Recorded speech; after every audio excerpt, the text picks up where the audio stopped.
How to fix Go2 Bank app not working. Let's get started. Solution 1. Update the app to its latest version. For that, launch your Play Store or App Store. Now, at the top, you're gonna see the search box. Over here, type in the app name, Go2 Bank, and then search for it. With that, bank will appear. After bank appears, at the right corner of it, you're gonna see the option of open or update.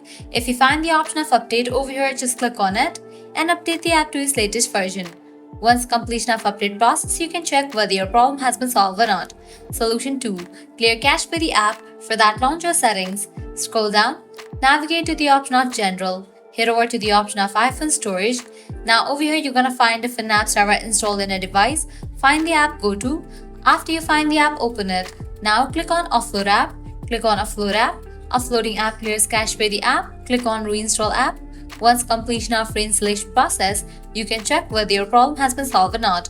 If this solution doesn't work for you, what you can do is completely delete this app from your device and reinstall it. For that, go ahead and click on the option of Delete app. With that, you're gonna get the pop-up. Click on Delete for the confirmation. Once you delete the app, close this. Launch your Play Store or App Store. Search for the app Go2 Bank. After app appears, install it. By following these solutions, your problem will be fixed. So this is how you can easily fix Go2 Bank app not working. At the end, if you guys find this video helpful, don't forget to like, share and subscribe to our channel. Thanks for watching.